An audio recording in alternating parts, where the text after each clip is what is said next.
Ok, je pense que c'est bon.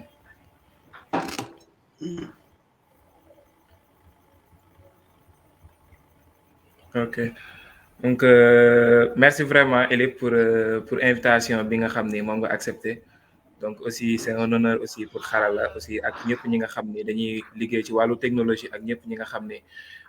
technologie intéressé na leen di la déglu saa su ne aussi di am ci say xam-xam bi nga xam ne à chaque fois moom ngay partager ak nit ñi loolu aussi doon fierté si ñun doon fierté en tant que jeune voilà donc loolu aussi ñu la ci remercier davantage aussi di la ci jaajëfal bu baax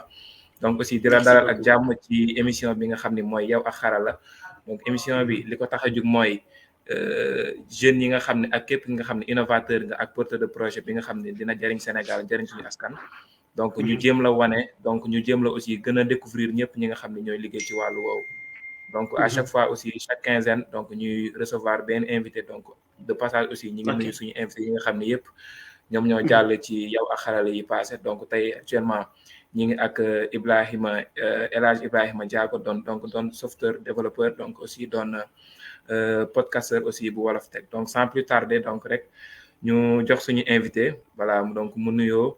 mu présenté aussi wax ñu vraiment kan mooy El Hadj Ibrahima Diago parce que gars yi dañ koy dégg di dégg voix bi voilà mais réellement la personne est réellement dañ bëgg a découvrir incha allah donc Elif ñu ngi Ok. déglu kat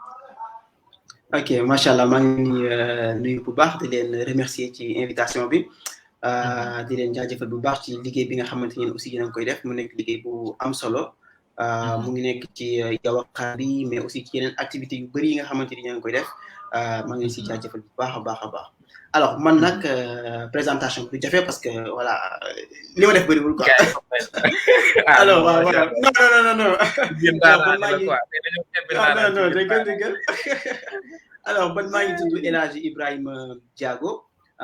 maa ngi nekk ingénieur logiciel actuellement maa ngi liggéey ci benn entreprise bu nekk Sénégal UNICEF laa nekk actuellement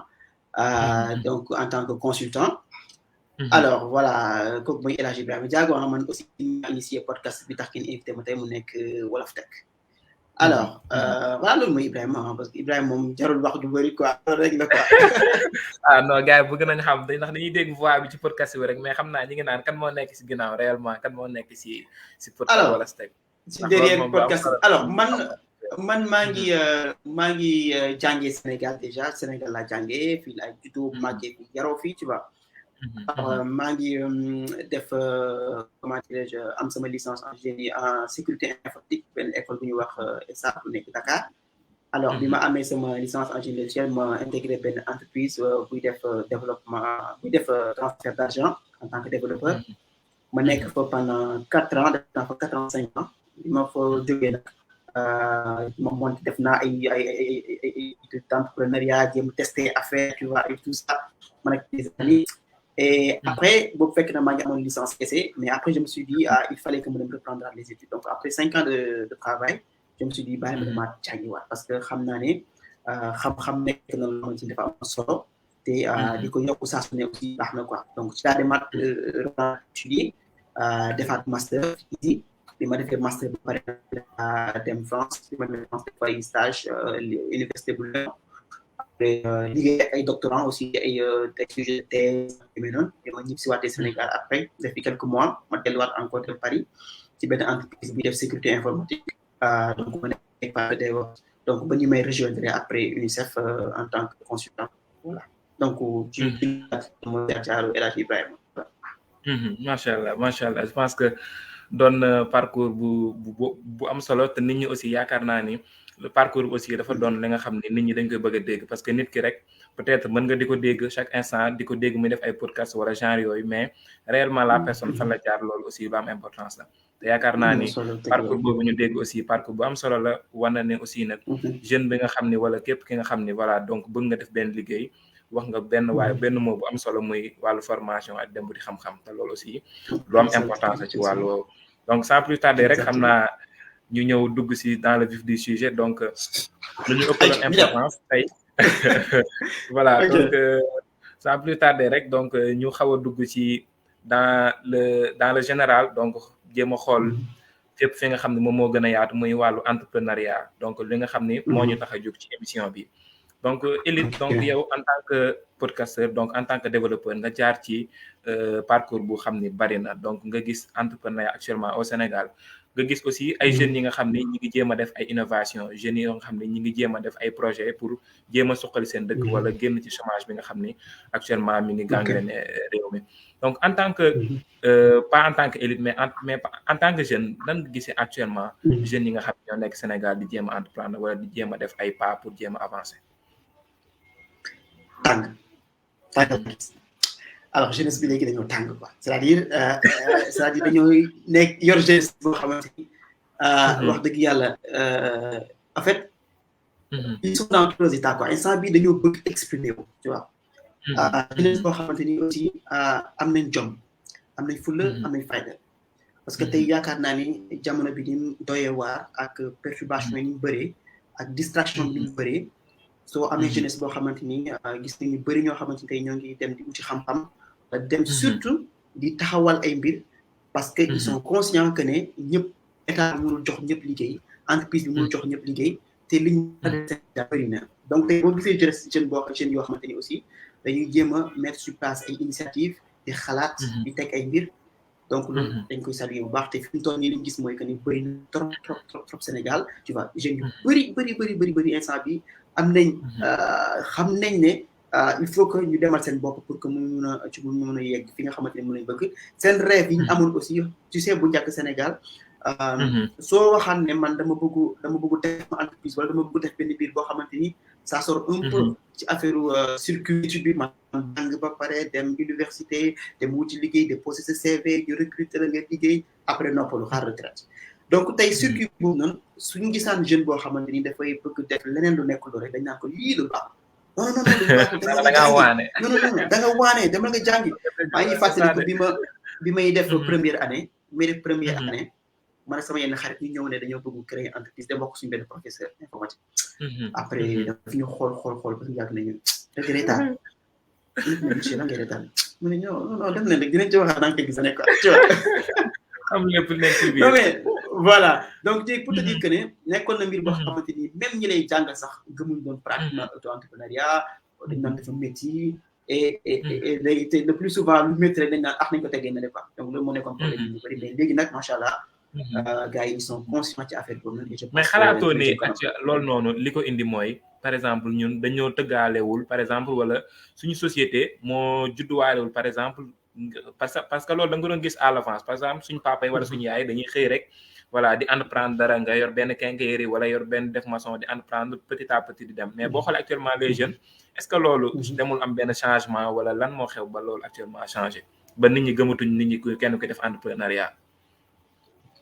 alors man je pense que ne tey problème boobu noonu dafa li wolof wax li ko sooke dafa gudd dafa yàgg c'est-à-dire tey mu ngi commencé je pense que ni tey boo waxee suñ maam yi suñ papa yeeg suñ maam yi nga xamante ni ñu ngi nekk di defar seen business boo xamante ni normalement mais léegi la moo tax affaire bi changé le truc mooy que ne man ci sama xalaatu bopp Sénégal ak population bi ñàkkuñ dara am nañ xel dañuy xalaat am nañ ingéniosité alors léegi li problème bi mooy que ne fi ñu ko diriger ak ni ñu koy doxalee moo baaxul tey boo xoolee boo demee fu mel ni Touba di nga gis ay borom business yoo xamante ni dañuy liggéey xaalis bu dul jeex pourtant demuñu école demuñu France nasaraan laam tu vois donc am na lu ñu daan doxalee am na philosophie bu ñu amoon am na lu ñu daan doxalee ba tax tey ñu mën a doxal seen business comme normal nga dem Saalum noonu nga dem yeneen dëkk yi noonu fépp foo dem noonu la woon am na suñu mag yi suñu maam yi ak suñu papa yi dañ daan def seen business bu jaar yoon léegi laa moo tax affaire bi yàqu c'est que parce que dañoo liñ moom dañ ko fàtte complètement dem jël yi fi jàmbur maîtriser wuñ ko complètement tu vois c'est-à-dire ñu ngi jàng école ñu formaté suñu bopp yi def ñu ay tubaab yu ndaw tu vois def ñu nekk ay ñoo xamante ni da ngay dégg sax ñu ne la man je pense en français da ngay dégg sax ku lay wax ne man je pense en français tu vois donc du coup dañuy def ay tubaab yu ndaw te duñu ay tubaab li tubaab yi di doxalee ba réussir comprendre ñu ko à 100%. alors léegi nag fi mu toll nii conscience mu ngi am ñu ngi dellu ci ginnaaw di xoolaat mag ñi xel yi naan ñu xelal da ngay gis sax benn jeune bu jàng ba pare sa papa di la xelal na la man de bu doon may yow sa carrière nga def ko nii ngay def nga ne ko non papa yow loolu yàgg wala waaw nga ne ko non papa maa bañ ma liggéey loolu yàgg alors c'est bien des fois je pense que dafa am benn dislocation bu am entre mag ñi ak gune yi perte repère mag ñi xamante ni ñu def ba jàpp leen tu vois mu ngi mel ni nga dem ci benn terrain rek xale bi rëcc yaa am rek dugg ci benn terrain bu koy jeex di ko war xale bi doo xam fu muy jëm mag bu jàpp ne ko du fi alors c'est juste ça mais alhamdulilah ñu ngi amaat repère bi ñu ñëwaat nànk-nànk parce que li am importance ci loolu li ñu war a souligner mooy que ne li ñu waral mooy da ngay jàng ba am xam-xam jàng nasaraan ba am xam-xam ñëpp ne yaay ingénieur bu mag bi wala ñu ne yaay doctorant bu mag bi te doo mën a régler ses problèmes réew parce que xamoo si réew lan mooy problème am alors ni ma demee ba xam loolu mooy dem na am yàgg ba dem ci réew ma toogal sama xarit benn jour kenn ku ci nekk yaa ngi jógee sa dëkk tu vois ñu ngi jógee Allemagne ñi jógee Chine ay ñuy waxtaan ci benn restaurant ku nekk ne wax sa morom ne ko yow bu ñëwee sa dëkk lan lañ mën a visiter gars yi di wax quoi naan xoolal histoire seen dëkk bi nettali mais bi ñëwee ba ci man ñu ne ma bu ñëwee Sénégal luñ mën a visiter may leen Gorée ñu ne ma ak lan après xamatuma lu may wax. doo xam leneen loo leen wax après je me suis rendu compte que man sax xaw ma sama histoire alors ku xamul sa histoire yi dëkk ku xamul say problème bu dëkk est-ce que boo amee xam-xam di leen ko mën a fajal wala boog da nga koy jéem a fajee noo xamante ni du noonu mu ngi mel ni borom tàpp ak jar papa xaw ma genre bi mu koy raayal fekk mu ngi bës si tàpp te loolu du baax donc du coup noonu la mel donc man noonu laa gisee problème bi je pense que loolu lu am solo la parce que comme ni nga ko waxee rek dañoo dem ba jeunes yi peut-être dañoo am manque de repère wala aussi dañoo dem ba xamatuñ fan lañ war a taxaw wala aussi sax boo demee ba ci biir est-ce que xam nañ réellement lan lañ bëgg parce que da nga gis jeune ba nga xam ni par exemple day def cursus bépp dem ba université doog a xam lan la war a orienté wala fan la war a dem exactement te loolu yaakaar naa ni voilà donc problème bu rëy la te yaakaar naa ne souligné nga ko comme ni nga ko waxee donc si sans plus tarder si loolu aussi jeune bi nga xam ne dem na ba université wala dem na ba am licence wala master xamul nan lay amee orientation wala xamul nan lay poursuivre cursus am donc day dem au chômage donc yaakaaroon ne entrepreneuriat doon na benn deuxième sens bi nga xam ne nit ki mën na koo jël pour développer réewam wala pour aussi développer business am est-ce que entrepreneuriat doonul li nga xam ne mën na réduire le chômage wala genre yooyu. ah oui entrepreneuriat moo nekk li nga xamante ni tey moom. je pense que bokk na ci lu mën a doxal réew moom bokk na ci lu mën a doxal réew parce que ñëppay xalaat ñëpp ñuy xalaat tey man je pense que jaaykatu jaaf bi nekk ci mbedd mi sax c'est-à-dire bu ñu minimiser dara quoi jaaykatu jaaf bi nekk ci mbedd mi sax entrepreneur tu vois c'est-à-dire bul gis ne rek kii jàngut école kii moo jàng école jaaykatu jaaf bi sax jàng entrepreneur su fekkee ne mu ngi jaay jaaf pardon di ko jaay mu waree am benn projeté wu dans le futur pour xam ndax damay jaay caaf tey bu ëllëgee damay jël caaf bi di ko yóbbu ci entreprise yi tu vois wala di ko yóbbu ci parce que da ngay toog sa entreprise sax jënd benn café bu caaf boo nekkee doo ko gis tu vois des fois ci yéen ngi nekk Dakar donc du coup tey lépp entrepreneuriat moom nekk na loo xamante ni lu baax te bu ko jeune bi boolee ci ay mbiram di xalaat bien c'est-à-dire ça montre juste que ne yow en tant que jeune yaa ngi soucié wu ci yaa ngi xalaat ci problème bu sa réew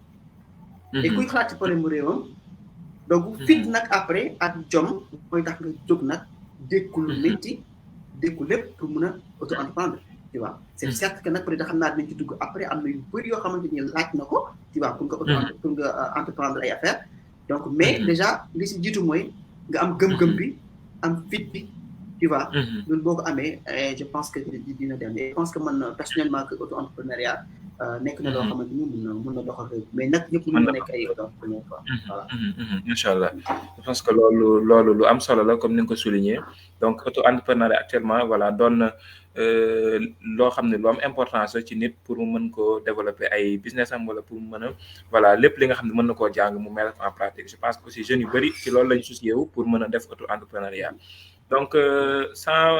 boo xoolee aussi côté enjeu ak défi entrepreneuriat actuellement au Sénégal nan nga gisee lan mooy les vrais enjeux yi nga xam ne jeunesse bi war nañ koo conscient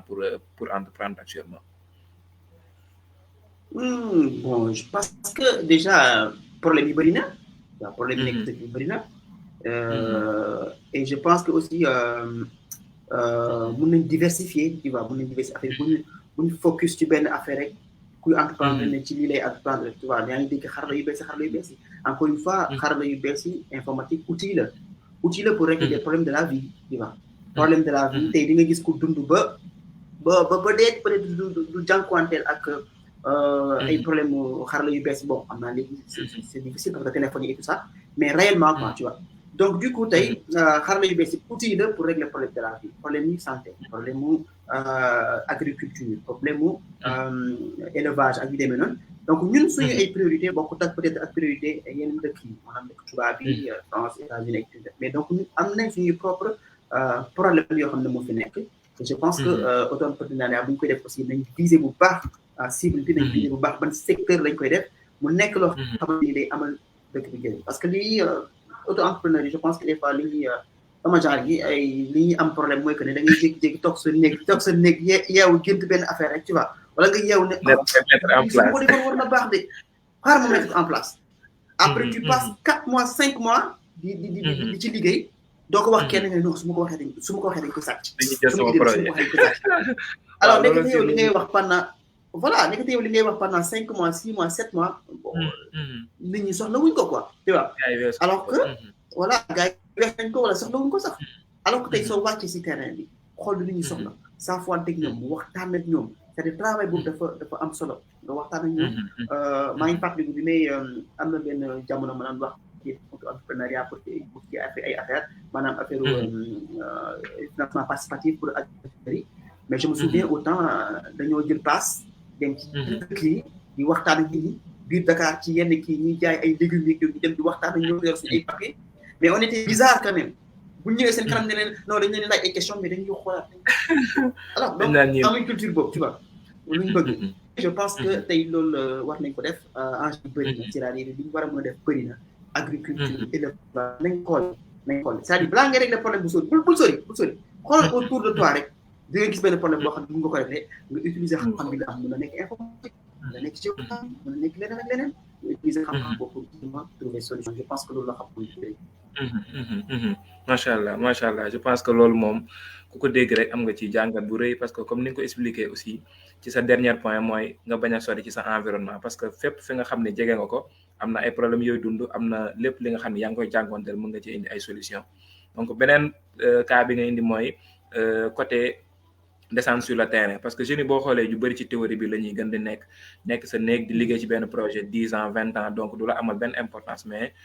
une fois nga dem ci terrain bi aussi di nga gis réalité terrain bi xam noo ngay orienter sa stratégie ak yooyu yëpp donc muy beneen cas bi nga wax donc beneen bi nga wax aussi muy côté formation bi aussi mooy lu am solo muy nit ñi dem wuti xam-xam voilà donc li ngay def aussi nga xam ko dem ko am ci benn maîtrise loolu aussi muy doon lu am importance donc yaakaar naa ne suñu internautes yi dina doon ay conseils yu leen mën a jariñ voilà donc ci seeni projet d'avenir donc xam naa ne alors ma yokk juste benn affaire ci auto-entrepreneuriat bi c'est-à-dire man exemple bi may faral di visualiser sama bopp bi mooy que ni il faut que ñun aussi en tant que Sénégalais en tant que Africain ñu conscient bu baax baax ci njëriñu xam-xam parce que dafa mel ni tey bu ma lay jox exemple mu ngi mel ni tey ki nga xamante ni dafa judd fekk ay waajuram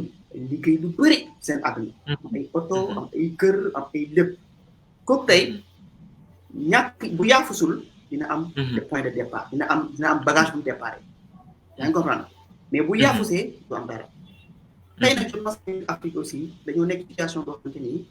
du ma ne suñu maam yi liggéey nañu lu bëri mais dañ ko xamul peut-être waaw dañ ko jéem a dem xami mais tubaab bi tey ci jamono ju bees ci ak xarala yi bi demee noonu am nañ benn avance tey jeunes yi nekk ko am nañ benn avance pour réussir ci environnement bi donc environnement bi nekk baax na am nañ ay atouts yu bëri alors c'est à nous nag ñu nekk ci environnement boo xamante ni c'est pas propice de créer la chose quoi day métti nag tu vois mais il faut que ñu conscient ci loolu xam ne bokkuñ ay priorité kee li nekk commencement moo nekk sama commencement tu vois parce que bokkuñ ci même niveau bu nekk ci environnement yi quoi tu vois donc lu ci c'est à souligner d'où l'importance xam-xam bu baax tu vois day xam-xam amatul limite soo demee ci internet bi lépp loo bëgg a xam mun nga ko xam tu vois voilà donc amatul limite donc tey nañ uti xam-xam nañ sérieux nañ aussi organiser suñu live planifier ko di planifier parce que ce journée yi boo ko mënut a planifier da ngay am problème tu vois li may wax chaque jour que ne ñu bëri tey jii nii sama morom yu bëri li leen taateel mooy ñu passé beaucoup de temps yoo xamante ni du am valeur temps du am valeur quoi tu vois man je faisais souvent yenn saa yi ma jékki-jékki dem plage tu vois man kenn rek toog defal suspicion xool ci mois bi li ma dund ci mois bi yëpp lan moo ci baax lan moo ci positif lan moo ci négatif parce que sinon suñ baax lan la dañuy wax rek tu vois boo duggee booy sangu yaa ngi wëy booy sangu yaa ngi wëy tu vois booy génnee booy sol yére yaa naan defal ma nekk bi yow gaawal nangam defal nii boo duggee ci car rapide bi yaa ngi waxtaan ak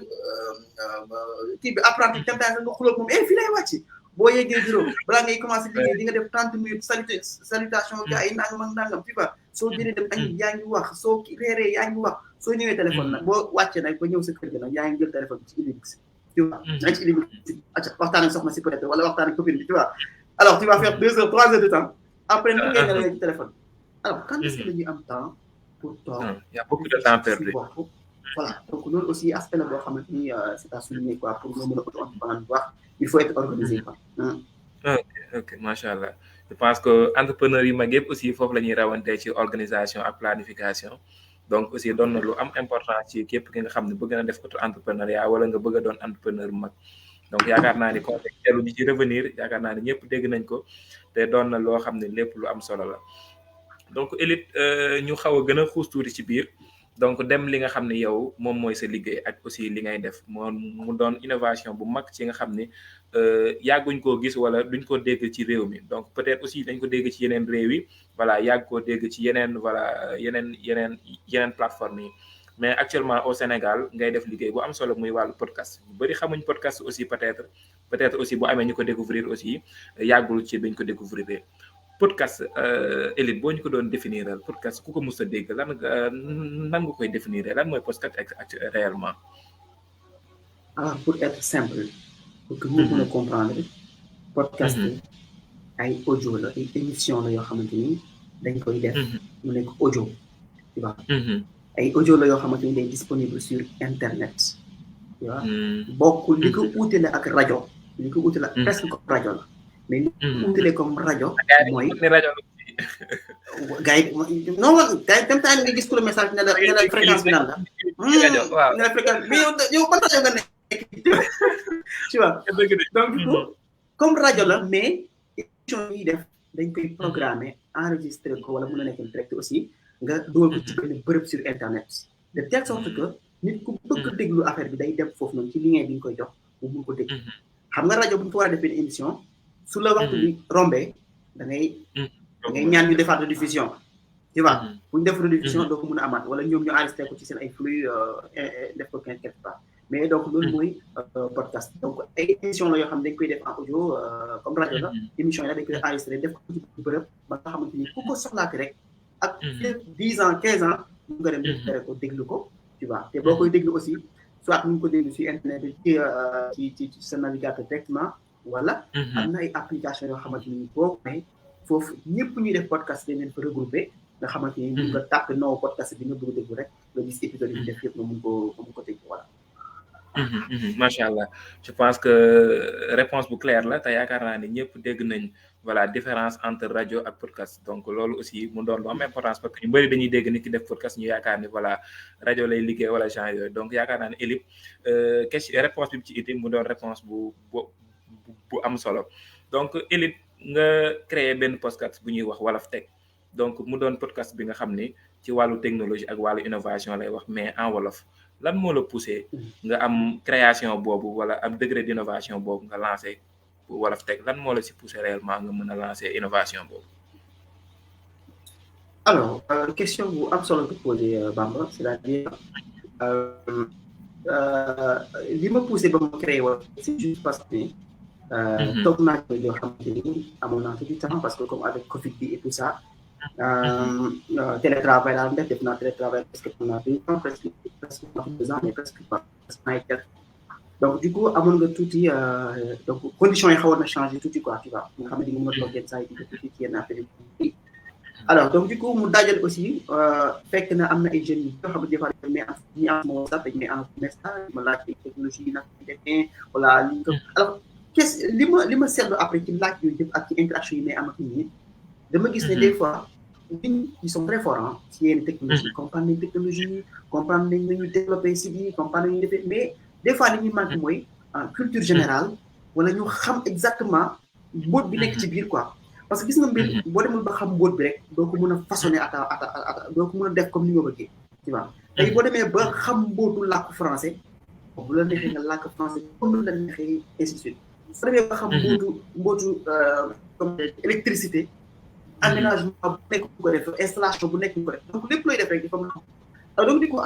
li ma seetlu mooy am na informaticien yu bëri yoo xam ne déjà ak ñi nekkul sax informaticien dañoo xam affaire bi duñu mën ne superficiel ci biir xamuñ ko ak xamuñ nag leen koy contextualiser ak ñoom ci liñ bëgg ak ñoom ci li ñuy dund ak li binam tu vois léegi yoo xamante sax da lay jéem a laaj benn technologie boo xamante ni dëgg yàlla soxla ko tu vois mënoon na utiliser des choses très simples tu vois mais du ko utiliser mais dafay nekk di voilà parce que ils sont dans les mots quoi tu vois alors man di fekk loolu nag je me suis dit mais il faut ma trouver benn moyen boo xamante ni dinaa gën a yaatal li may expliquer nii yëpp tu vois ba nga xam ne ñëpp dañ ci jot parce que am na ñoo xam ne peut-être laajtewuñ mais ñu ngi demandé ak problème am ñu nekk sax ci biir entreprise di liggéey ñu am culture générale technologie ak vidéo quoi tu vois te culture générale daf ci am solo li may souligner foofu mooy que ne dañoo toll si jamono yoo xamante ni soxlaatuñ pratiquement ay robot mooy moo waxee robot mooy ki nga xam ne day toog ci entreprise bi sàmba kay développé lii mu ñëw développé teg sànni yow corrigé lii mu ñëw corrigé sànni dañoo soxla koo xam ne day interagir ak nit ñi ak ñi nekk ci entreprise bi di joxe ay idées joxe ay xalaatam tu vois imprégné wu ci entreprise bi ni ñuy doxee am benn général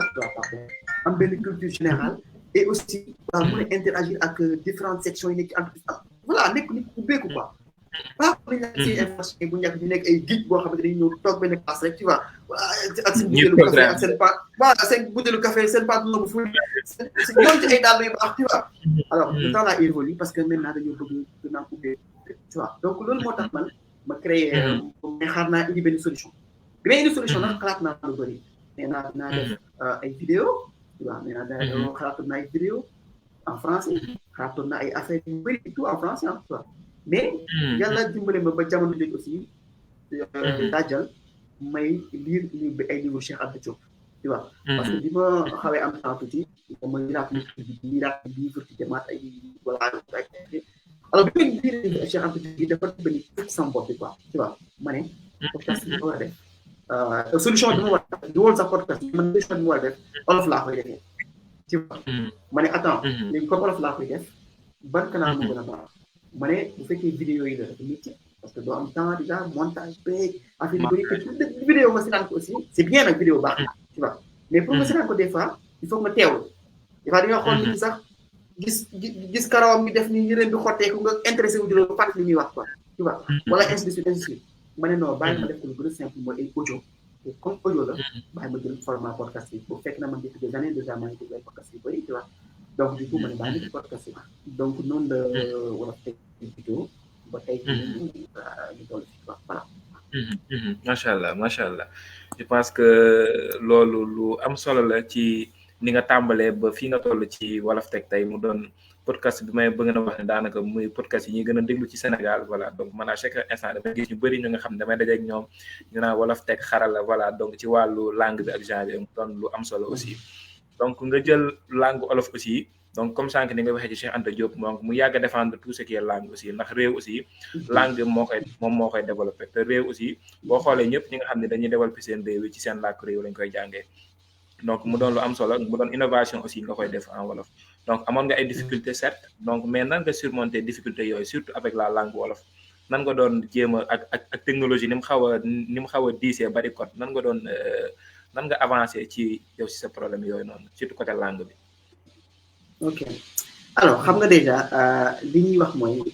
comme man information damay jaay foofu tu vois c'est-à-dire bu ñuy defar benn application waaw da ngay dégg ñu ne la am na final yoo xamante ni ñoo gën a am moom lañ gën a soxla léegi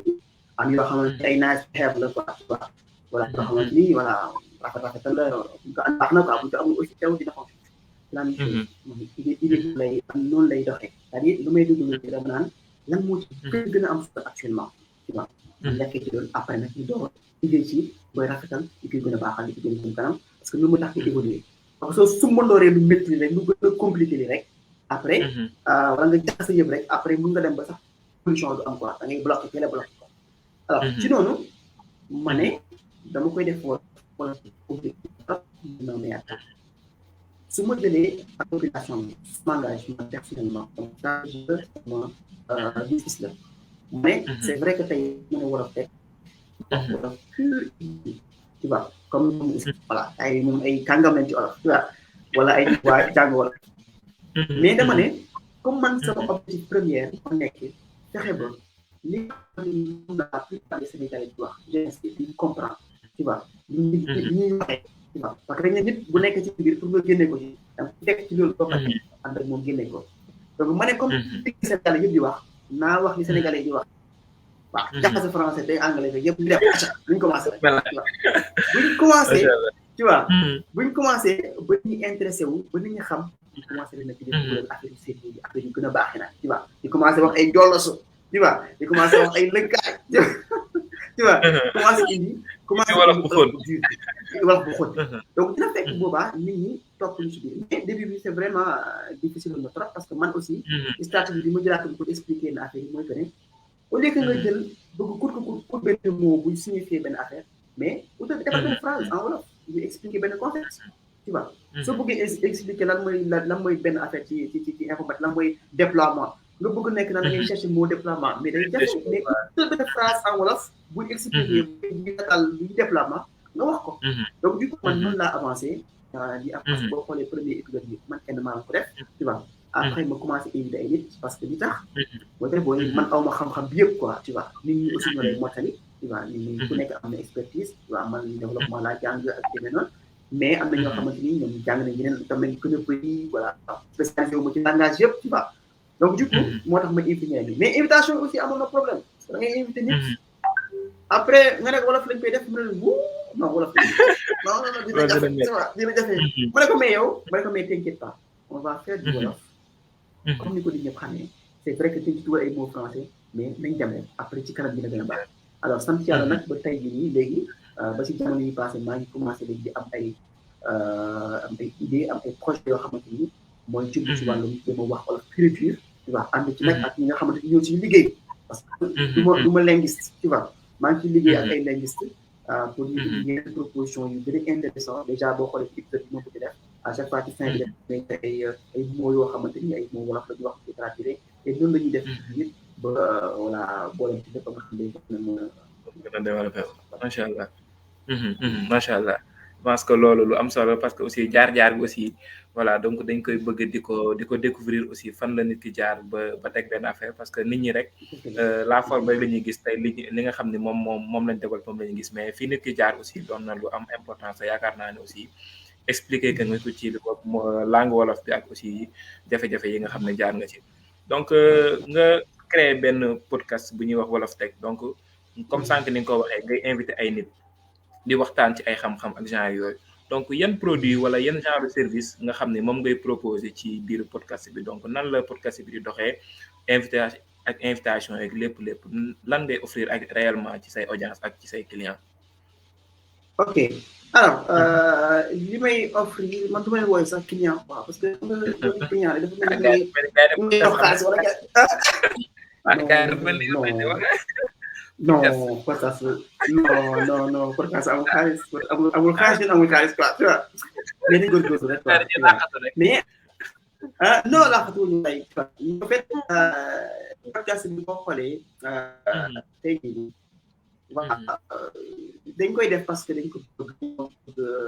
indi suñu touche aussi li nga xamante ne xam nañ ko as tuut ci am nañ ko as tuut ci xam-xam ñu partager ko ak nit ñi mais permettre aussi li nga xamante ni bëgg nañ partager comme ñun ñu mën leen offrir benn plateforme wala benn audience wala benn moment boo xamante ni dañ ñëw partager ak ñun ak auditeurs yi aussi benn xam-xam donc du may wooyee client damay wooyee auditeur wooyee partenaire dama leen wooyee samay xarit dama leen wooyee samay amis boo xoolee bu may commencé épisode sa gars yi métti hello les amis jaar naa bu baax a baax tu vois ce sont mes amis quoi tu vois ñëpp samay xarit lañ donc dañuy partager ensemble xam-xam parce que je pense que xam-xam sama papa doon wax ne daan wax souvent yow kan moo la jàngee mooy yow ci kan nga jaaree ba am xam-xam kan nga doon jàngal ba am xam-xam tu vois je pas que damay jàngal nit ñi mais damay wasaare xam-xam bi nga xamante ni kenn ku ci nekk mu ngi ko yor ci biiram tu vois te war ko mën a génnee ñëpp bokk ci donc man mii maa nekk premier élève bi ci Wolof Tech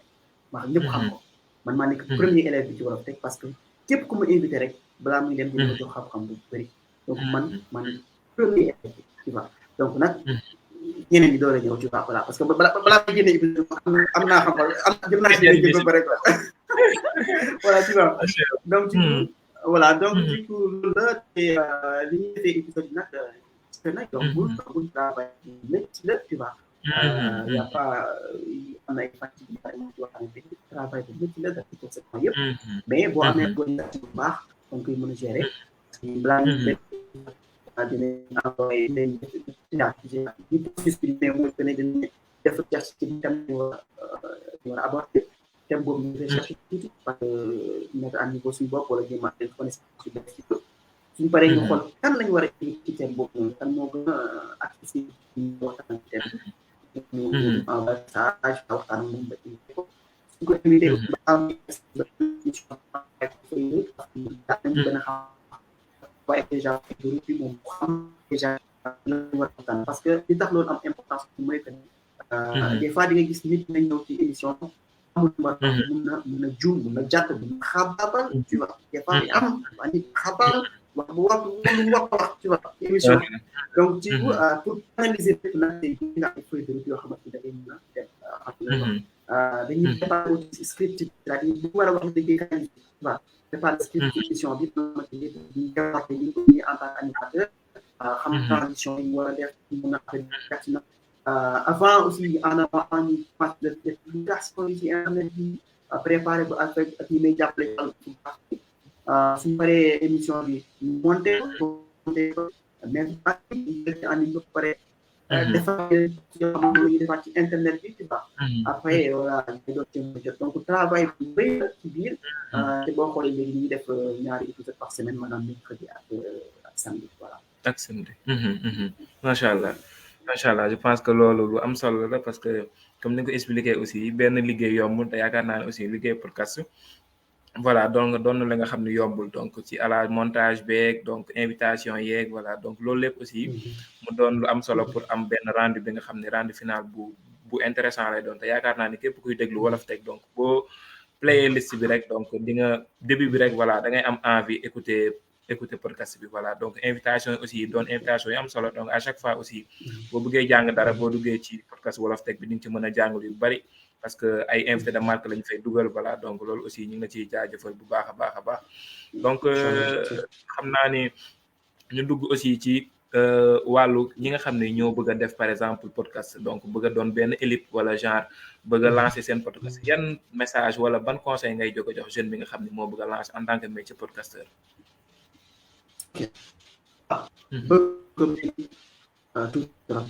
kenn bëgg doon raw quoi mel ni ko ni xëy na tu vois nañ jëm raw parce que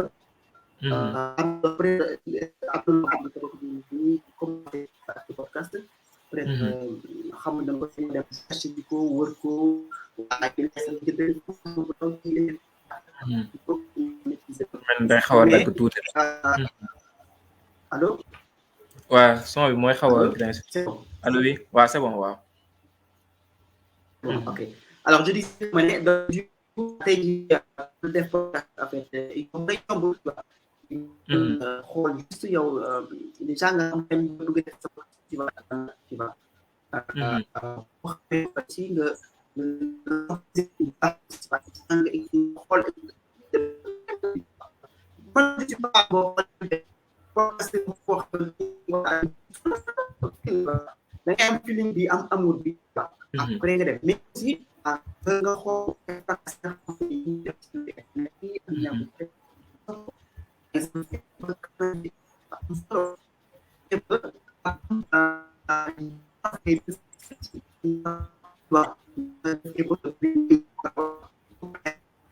je pense que son bi mi ngi xaw a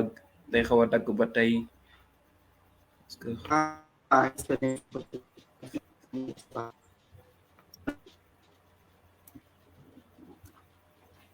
allo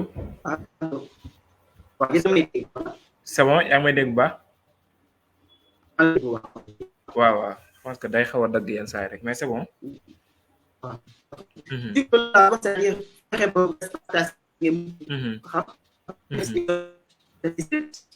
prépare bien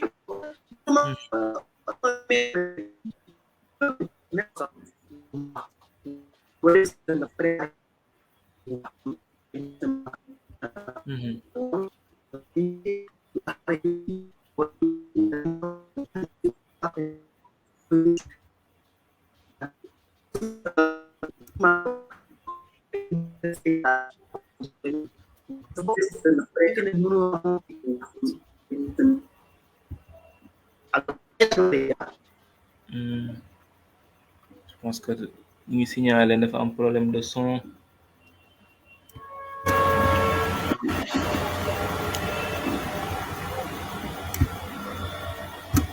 Je pense que peut-être aussi.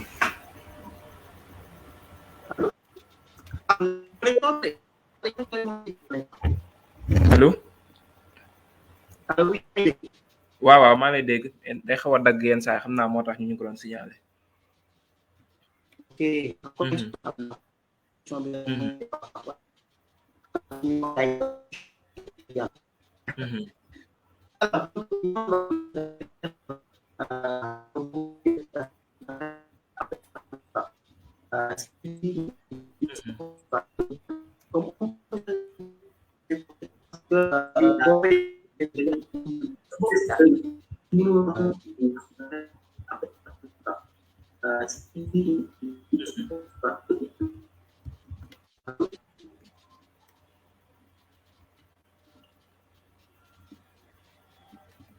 allo Elip yaa ngi dégg. waaw dafa mel ni ñun ñoo la déggul bu baax en fait dafa mel ni dafay xaw a dagg je sais pas waaye dafa xaw a dagg tuuti booy wax.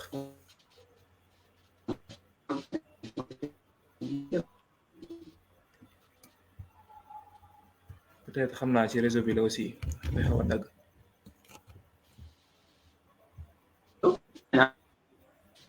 xaaral.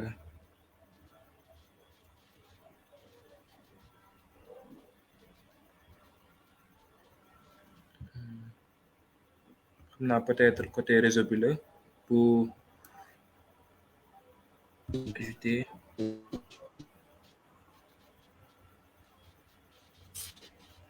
Allô?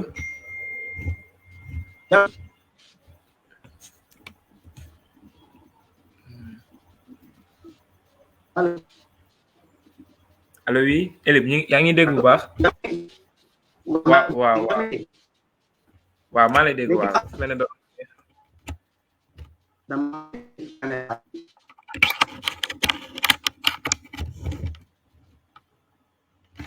je pense que côté peut-être réseau bi la.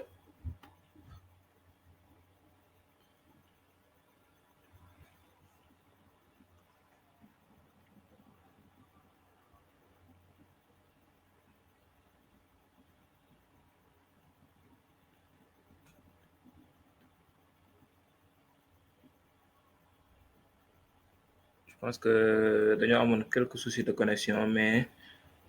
Elip mi ngi connecté waat voilà donc pour ñu mën a continuer suñu émission yow ak xarala donc tey ñi ngi invité woon Elip donc doon ingénieur donc doon aussi développeur software voilà donc doon initiateur aussi wala podcast Wolof Tech je pense que allo oui Elip.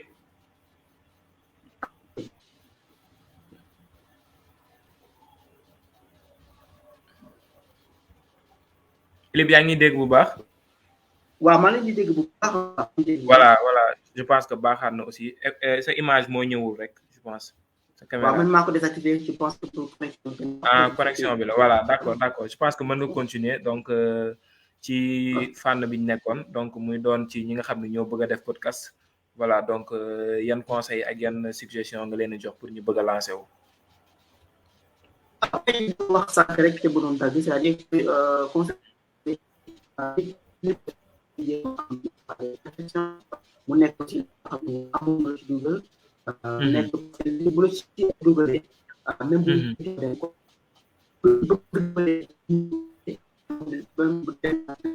di nga mën a rester comme ni donc ak Sénégal yi c'est parce que bëgg nga ko c'est parce que bëgg nga partage donc déjà nañ am li bëgg partage ak mu réel ñu contenu aussi boo xamante ni contenu exceptionnel la fexe ba mu nekk contenu original alors contenu bu original mu ngi ak technicité bi mu di aajo ci qualité bi lan ngay wax lan nga koy waxee alors naka nga koy waxee ak lan naka nga waxee bu ci bi di gis li naka waxee naka bu fekkee ambiance bi c'est un peu loolu yëpp ay technique la yoo xamante ni wala ci waxtaan bi telle sorte que nit ki ñuy déglu aussi dañuy mën a scotché parce que il faut savoir que casque boobu dégg plus souvent mu ngi jël ay casque dugal ko yi tu vois su wax ci soofee rek bu yàggee bu ko wax bu yàggee xol rek voilà donc il faut essayer de faire de telle sorte que chaque moment chaque minute chaque seconde day nekk ay escalier dina koy moom et découvrir voilà donc objectif bi tu essaies de faire de telle sorte que ci biir waxtaan bi bu fekkee une heure de temps la fexeel ba ci loo xam ni da koy tax mu dégg léegi bi war a ñëwaat ci gannaaw et bu affaire bi mu rek dootu am sens quoi tu vois donc loolu def ci communication bi la ndax ngay waxee après ça aussi am na côté volet technique bi c'est-à-dire yenn hébergement bi war a def am na yoo xam ne ni c'est gratuit am na yoo xam ne ni c'est payant quoi lépp il faut que ñu utiliser ko bu baax a baax après nga dégg ne lan moo ci dugal su boobaa bu métier après nga arrêté ñu ñàkk na tu vas perdre beaucoup de temps te fi mu toll nii temps dafa nekk dafa précieux waaw dafa précieux donc bon conseil bi laa amoon ni may jox franchement ça vient du fond du cœur tey bëgg naa ñu am ay podcast yu bëri ci Sénégal ñu waxtaan ci informatique ñu waxtaan ci géographie ñu waxtaan ci français ñu wax ñu parle français mais waxtaan ci agriculture des podcasts yu waxtaan ci affaire musée des podcasts yu wax affaire yu alors war nañ am yoo xamante ni ñu bëgg partage mu nekk expérience pour nous partager parce que je pense que podcast yi benn média la boo xamante ni am na trop war na mën a macha allah je pense que doon na lu am solo ci wàllu conseil yi nga xam ni voilà Elib jox na ko ci ñëpp ñi nga xam ne voilà bëgg nañoo lancer wu ci podcast voilà donc comme conseil yi ni nga ko déggee aussi donc jar na nga liggéey ci liggéey bu am solo donc ci wàllu création wàllu communication ak innovation donc doon na point yu am solo yi nga xam ni voilà Elib soulevé na ko te yaakaar naa ni suñu internet yi dinañ jariñu ci wàllu conseil yooyu donc Elib ñu xaw a dugg tuuti ndax ñun suñu émission bi dañuy xaw a laal côté yëpp aussi donc day jaral aussi yenn saa yi ñu xaw a teg tànk tuuti ci actualité réew mi voilà parce que boo xoolee aussi lu bëri mi ngi xew ci réew bi aussi te à chaque fois dañuy bëgg suñu invité yi donc ñu leen ci laaj seeni xalaat donc doon aussi xalaat yi nga xam ne dinañu jariñ ci ñi nga xam ne ñëpp ñooy déglu émission Yow ak Xarala donc Elib actuellement ñu nekk ci contexte bi nga xam ne muy contexte grève yi nga xam ne à chaque fois dañ koy gis ci école sénégalaise donc à chaque fois ñuy gis soit ce sont les professeurs ñooy grève wala aussi mu doon élèves yi ñooy grève wala aussi état tey ci loxoom ci ñëpp ñi nga xam ne ñoom ñooy liggéey ci secteur éducation donc actuellement nga gis grève yi nga xam ne mi ngi récurrent à chaque fois élèves yi di génn di toj ay bus wala di toj ay lépp li nga xam ne mooy ay biens publics donc ban jàngat nga def ci éducation sénégalaise actuellement ak grève yi nga xam ne à chaque fois yaa ngi koy gën a gis ci réew mi muy gën di yokk. alors je pense que question solo trop même bu fekkee ne aw ma élément foofu ci alors man li ma xam mooy Sénégal kenn amul biir xol benn envie yàqal kenn loolu jàpp na ma prof nga xamante ne mu ngi jàngee bu ne xalaat wala amul xalaat boo xamante ni même xaaral ma élèves yi ñuy jàng te mu teg ko ci lu ko neex rek prof bi élèves bi aussi dem ci toj je pense que ne muy jóg def loolu xalaat naa ne mu ngi toj peut-être yaakaar naa ci xol nekkul def ne xaaral toj rek yàq na quoi peut-être am na lu ko métti prof bi am na lu ko métti élèves bi am na lu ko métti li leen métti noonu lan la dañ ko xam tu vois élèves bi ko métti aussi dañ ko war a xam xoolee noonu bu amee lu ko métti dañ ko war a xam donc je pense que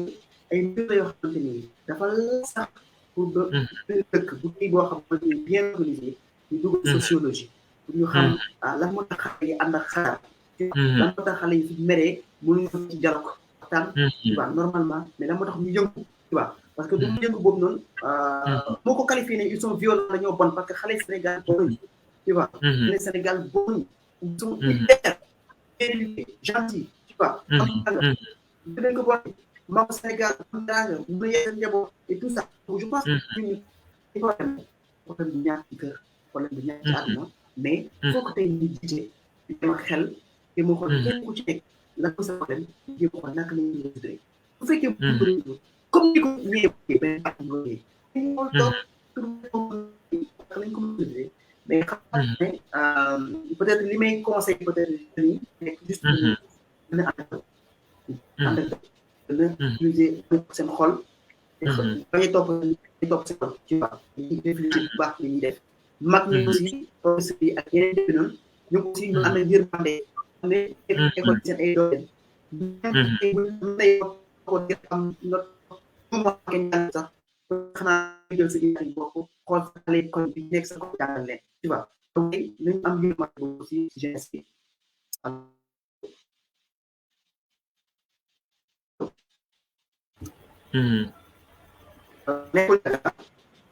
waaw waaw mi ngi dem maa lay dégg bu baax aussi jeunesse bi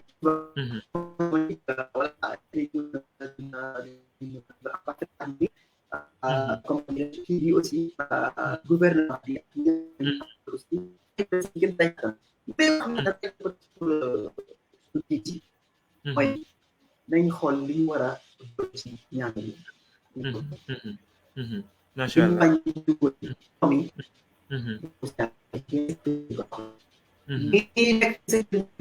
nañ xam mënuñu am lépp lu nekk ci école yi aussi jàng nañ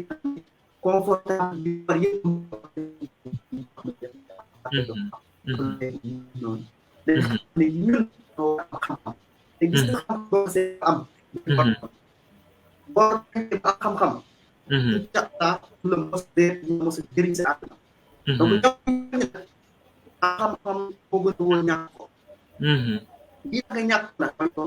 lii tax nga am ko jàpp ci donc macha allah je pense que mu doon kàddu yu am solo ci actualité bi nga xam ni mooy xew ci réew mi muy côté jàng mi voilà donc doon lu sooxe actuellement ci réew mi voilà yaakaar naa ni Elite kàddu yi mu ci indi mu doon kàddu yu am solo te yaakaar naa ni aussi ñëpp ñi koy dégg dina doon message bu fort aussi ci wàllu wépp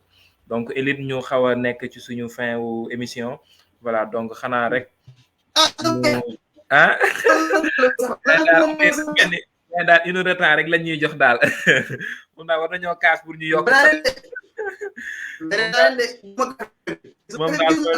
daal gars yi daal ñu ngi apprécier bu baax voilà donc internet yi ñu ngi lay jaajëfal bu baax ci message yi voilà donc xam naa sans plus tarder rek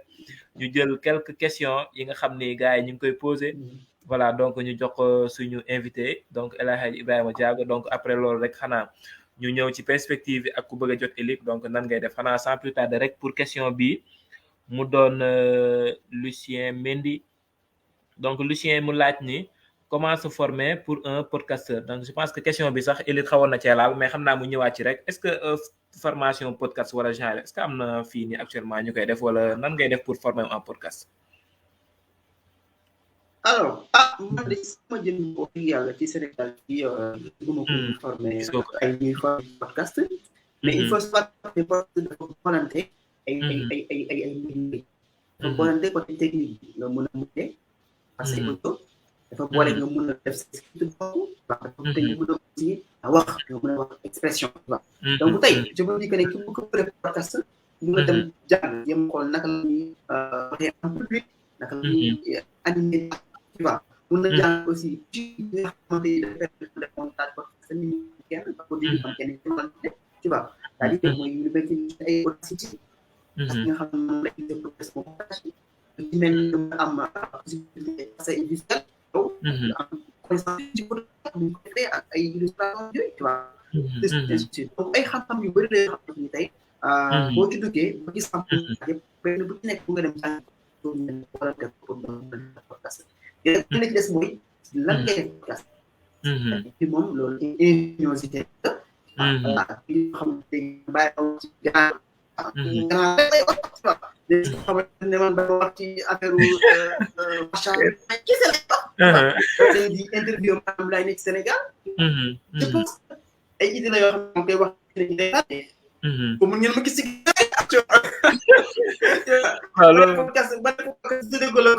waaw effectivement donc yëpp nekk ci xel moom moom borom alors boo nit amee dal waa am dal jël sàkkal ko ay jamono yoo xam ne koy dal di nekk mu kenn di xalaat ci na ko may ubbeeku boo xamante ni dina gis yu bëri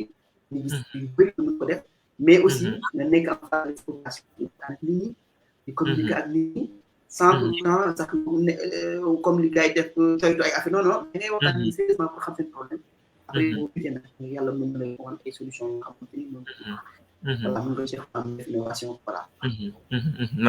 macha allah je pense que réponse mais aussi ñu ngi waaj peut-être di wax perspective ñu wàcc ak yu bëri yoo xamante ni formation macha allah je pense que doon na réponse bu claire voilà ci question Lucien Mendy boobu voilà doon ci côté formation bi la doon laaj réponse bi yaakaar naa ni doon na réponse bu am solo donc Ilit rek xanaa ñu bañ laa téer na xam naa ni gars yi la soxla bëri na voilà donc xanaa ñu laaj la tuuti rek ci perspective Wolof Tech donc fan ngeen gis seen bopp actuellement d'ici 5 d'ici 10 ans donc fan ngeen gis seen bopp les perspectives de Wolof Tech ak les projets actuellement fan la toll ñu terminer foofu ak voilà. ok perspective bëri na tu vois perspective bëri na yàlla xam na man sax yëpp dama ne ma partagé sama xam-xam bi am nit ñi rek dem ba ci biir après ma ne pourquoi pas les gars yi wax baax ñu dem ci biir donc ñi am nañ ay je me dis que des fois da ngay bàyyi business bi mu am na yoon sax des fois parce que c'est comme ça que j'ai fait j'ai laissé je me suis concentré sur ci qualité li may def mais pas ça ci naan business bi dans 10 ans non mais dama ne nag li may def tey li ma war a def suba naa fexe baax quoi extraordinaire et tey pour tey jii ñu ngi commencé avec contact ñoo xam ne ñu ngi contacté pour liggéey ak ñun yéen affaire bi tout lépp nag ci wàllum xarala yu bees ci Sénégal parce que man nag gars yi dañ naan gis man Sénégal m'intéresse pour le moment mun nag xamul kay taxaw nii Sénégal moo m'intéressé tu vois donc ci naka la ñuy def ba mën a vulgariser xam-xam bi naka la ñuy def aussi ba mën a fekk de langue olof bi waaw ci domaine yëpp tu vois pourquoi pas ñu def ay podcast yoo xamante ne nekk Joola Tech tu vois ñu def Joola santé pulaar nanga yeneen laaj yëpp quoi et je pense que chance bi si ñëw ci am après mooy que ñun commencé nañ affaire am nañ ci benn boobaa mën nañu jotee ànd ñoom pour que ñu def initiative yi képp ku yeewoo Sénégal moo xam ne nekk soose moo xam ne nekk bambara moo xam ne nekk mu doon di mu am xam-xam parce que li may souligner mooy xam-xam ak làkk jaaruwaay la rek pour passer xam-xam bi donc kon xam-xam mu nga fa nekk ba léegi bu chinois ba bu américain yëpp benn la donc tey nag il faut que am ñu def effort pour jéem a traduire cette population bi nga xamante ni dañ leen jox lépp parce que li may wax mooy que ne man par exemple man su ma demee tey ba mun a am li ma am c'est-à-dire ma mun a dem jàngi dugg école dafa am ay chance yu bëri ba mu mun a am ko dama jugg fekk école bi taxaw gouvernement bi teg ko ma jàng si ma jugg fekk université bi taxaw gouvernement bi teg ko ma jàng si ma am possibilité sa jàppale ma ba dem à l'étranger jàng wala am fa xam-xam donc lépp ay nit a ma ko def te ay sénégalais leen alors tey su ma ñëwee ñëwaat ak sama nasaraan bi damay wax ak ñoom c'est compliqué presque ñu nekk Sénégal yëpp dégguñ tubaab ñu bëri alors donc loolu dafa am solo donc xam-xam bi foog ñu am ñu ko tekki ci sa làkk dëkk bi pour que mën a jëriñ ñi nga xamante ni moo nekk ci dëkk bi parce que la langue ak la connaissance c'est deux choses qui sont différentes la langue c'est juste un outil pour disperser la connaissance quoi voilà te mën nañ ko xam ci langue yëpp quoi voilà wala fa pour daal rek toog yëpp macha allah donc am na aussi ay perspectives de formation yoo xamante ni ñu ngi koy bëgg a def tu vois ñu ciy liggéey pour fexe buñ gënee présent après bu jot gën a amee tu vois ñu fexe am initiative yoo xamante ni ku bëgg def podcast mën nañ la former mën nañ la expliquer du former sax mais dañuy ànd liggéey rek tu vois wax la fan lañ jaar tu vois yow aussi peut-être boo fa jaaree mën nga am ñu nga ñu raw dañuy raw sax waaw bëggatuma ku wax ku mel ni Elif ku raw Elif lañ bëgg voilà koo xamante ni voilà macha allah ma ne gars yi nañ mel ni yow ba rek après nga teg leen si yoon voilà ñu gën a évoluer rek. non nañ ànd macha allah liggéey rek moo gën quoi. waaw macha allah ok macha allah macha allah lu am solo ngi noonu donc ci côté perspective donc ci côté aussi programme ak projet donc yaakaar naa ne Elib ñëwaat na si te yaakaar naa ne d'ici quelque temps rek dinañ am ay formation ci podcast yi donc am ay formation aussi ci wàllu bi nga xam ne voilà moom la Elib di liggéey donc yaakaar naa ne loolu aussi ñëpp mën nañ ko préparer xaar ko aussi ci Wolof Tech donc Elib rek xanaa ñu ñëw ci les derniers mots rek donc ku bëgg a jot Elite wala Elite kan moo ku ko bëgg a contacter nan lay def ak aussi sa page yi wala say réseaux sociaux yi ku la bëgg a jot nan lay def pour jot Elite. alors pour bëgg ma ku ma bëgg jot moom je pense que yomb na. maa ngi réseaux sociaux yëpp maa ngi Twitter LinkedIn Facebook maa ngi fépp tu vois alors moo tax sax ma def benn photo sama benn photo profil moom ma nekk ci réseaux sociaux yëpp quoi tu vois nga xamante ni retrouver ma day yomb je le change jamais du ma ko changer tu vois moo fay nekk voilà man dinaa changer nag dinaa karaw gi dina yokku wala aw a ñaxatee parce que aw ma bu di watu ak yu demee noonu tu vois maa ngi jël sax bu baax déjà donc du coup mais photo boobu moom ça reste tu vois inchallah ça va rester et képp ku ma bëgg rek boo demee tapé Elib rek wala nga tapé Diago je pense que sa Diago boo ko tapé sa war na mun a gis quoi Diago dafa raar waaw ay gars yow est-ce que Sénégalais que sax tu vois donc du coup boo tapé El Hadji Ibrahima Diago wala nga tapé Elib ci réseaux sociaux yi nga ma gis y a aussi voilà am na aussi WhatsApp ci mdiago.com woloftech.sn aussi mu ngi ñëw ñu ci liggéey maa ngi sant bu baax sama ñu ci liggéey bu baax baax indi yéen indi ci biir site boobu noonu muy nekk woloftech.sn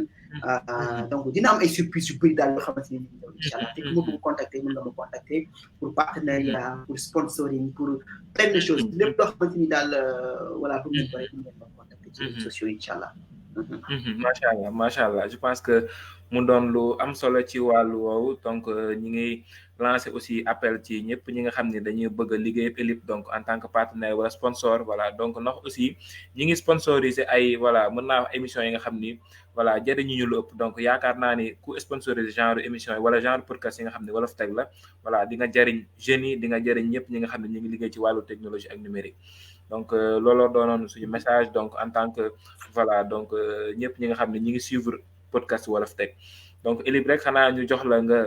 def sa dernier mot ak sa tàggatoo voilà donc di la jaajëfal aussi bu baax a baax ci temps bi nga xam ne moom nga ñu jagleel voilà donc yaakaar nañ ni liggéey bi xat na voilà aussi metti na voilà mais nga jox ñu sa temps voilà pour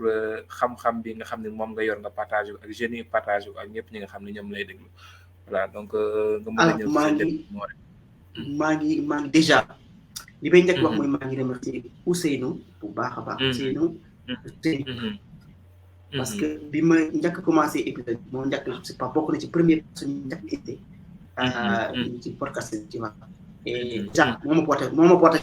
dafa ñëw rek affaire ubbeeku waat tu vois mec il est génial quoi tu vois donc maa ngi koy remercier bu baax ci humilité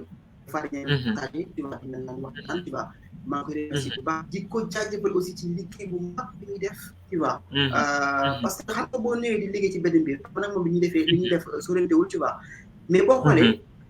daf lay ñemeloo tu vois parce que boo exploit yi muy def aussi da nga naan waaw mais aussi tu vois alors donc maa ngi koy remercier di ko jaajëfal di ko remercier ci liggéey bi muy def di ko ci sax bu baax parce que am na solo moom ak ñi mu àndal parce que dañ koy wax rek kenn nit mënut a dem donc moom ak ñi muy àndal ñëpp maa ngi leen di féliciter ci liggéey bu am solo bi ngeen def te je pense que tey bu ngeen ma woowee fii pour ñëw waxtaan ak yéen bu ma def lu ñëw parce que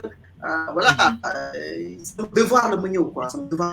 la amoon naa épisode samedi tey mais dama ko annulé tu vois pour mën a ñëw waxtaan ak yéen tu vois ci fii nii ñu partager échanger parce que xam naa ne bëri dañu may téye ci voie bi rek tu vois mosuñu gis parce que mosuñu amuñu ma tu vois te lii am na solo aussi maa ngi remercier aussi ci opportunité bi ngeen ma may tu vois parce que du ma nit vidéo quoi mais damay def vidéo tu vois dama ragal écran quoi moo la ngay laatal ci ginnaaw waaw gis nga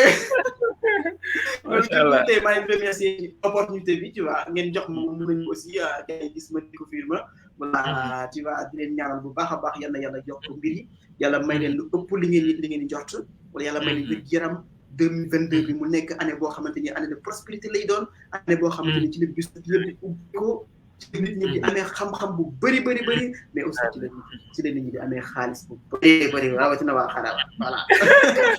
ah non xam naa waa wala macha allah moom donc. non ñu ngi seen ginnaaw. ñu lay jaajëfal aussi ñun bu baax a baax voilà xam nañ ni liggéey bi yombul temps aussi yombul voilà nga jox ñu sa temps pour mën a ñëw waxtaan ak ñun tool aussi ñu ngi la ciy jaajëfal bu baax donc aussi comme ni nga ko waxee di la souhaiter aussi voilà donc bonne chance ci xam ne liggéey bi ngay liggéey donc am ay portes yu bëri nga xam ne voilà donc dina tijjeeku si yow voilà ak sa liggéey donc ñu ngi lay jaajëfal di la voilà di la ñaanal aussi voilà nga am continuation ci sa liggéey bi voilà donc xanaa ñuy wax rek internet yi donc ba beneen épisode ci yow ak Xarala donc ak beneen invité voilà donc ñu gën a découvrir leneen macha allah ak ci yeneen émission donc merci Elif et à la prochaine. Ciao. Merci beaucoup, à la prochaine. Allez, ciao. Merci.